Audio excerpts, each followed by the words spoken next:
AG ನ್ಯೂಸ್ಗೆ ಸ್ವಾಗತ. ಕರ್ನಾಟಕ ದಲಿತ ಸಂಘರ್ಷ ಸಮಿತಿ ಭೀಮವಾದ ಸಂಘಟನೆ ವತಿಯಿಂದ ಶೋಷಿತ ಸಮುದಾಯಗಳ ಸಾಮಾಜಿಕ ನ್ಯಾಯಕ್ಕಾಗಿ ಹಾಗೂ ದಲಿತರ ಸಂವಿಧಾನಬದ್ಧ ಹಕ್ಕುಗಳಿಗಾಗಿ ಆಗ್ರಹಿಸಿ ಬೃಹತ್ ಪ್ರತಿಭಟನೆ ಧರಣಿ ಫ್ರೀಡಂ ಪಾರ್ಕ್ ಬೆಂಗಳೂರಲ್ಲಿ ಸಂಘಟನೆಯ ಸಂಸ್ಥಾಪಕರು ಆದ ಪರಶುರಾಮ್ ನಿಲ್ನಾಯಕ್ ಹಾಗೂ ಎಂಸಿ ನಾರಾಯಣ್ ರಾಜ್ಯ ಅಧ್ಯಕ್ಷರು ಹಾಗೂ ರಾಜ್ಯ ಸಮಿತಿ ವತಿಯಿಂದ ಆಯೋಜನೆ ಮಾಡಲಾಗಿತ್ತು.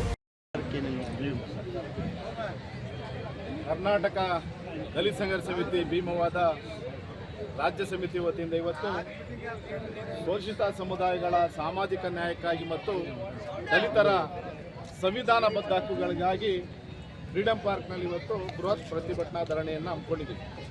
ಈ ಹೋರಾಟಕ್ಕೆ ರಾಜ್ಯದ ಅನೇಕ ನಾಯಕರುಗಳು ಮತ್ತು ಕಾರ್ಯಕರ್ತ ಬಂಧುಗಳು ಮತ್ತು ನಮ್ಮ ಹಿರಿಯ ನಾಯಕರಾದಂಥ ಪರಶುರಾಮ್ ನಿಲ್ನಾಯಕ್ರವರು, ಬೆಂಗಳೂರು ನಗರ ಜಿಲ್ಲೆಯ ಉಸ್ತುವಾರಿಗಳಾದಂಥ BN ವೆಂಕಟೇಶ್ ಅವರು, ನಮ್ಮೆಲ್ಲರ ನೆಚ್ಚಿನ ನಾಯಕರು, ಸಾಂಸ್ಕೃತಿಕ ಚಳುವಳಿಯ ನಾಯಕರಾದಂಥ ಅಮ್ಮಣ್ಣ ಅರುಳಿಕರ್ ಅವರು, ಡಿ ಸಿದ್ದರಾಜ್ರವರು, ಡಿ ನಾರಾಯಣವರು, ಇನ್ನೂ ಅನೇಕ ಮಹಿಳಾ ಒಕ್ಕೂಟದ ಪದಾಧಿಕಾರಿಗಳು ಬಂದಿದ್ದಾರೆ.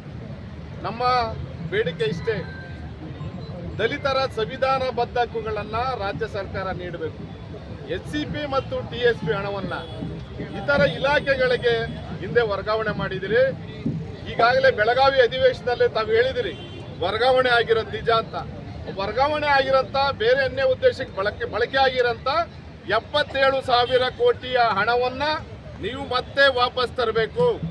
ಇದು ನಮ್ಮ ಮೊದಲನೆಯ ಬೇಡಿಕೆ.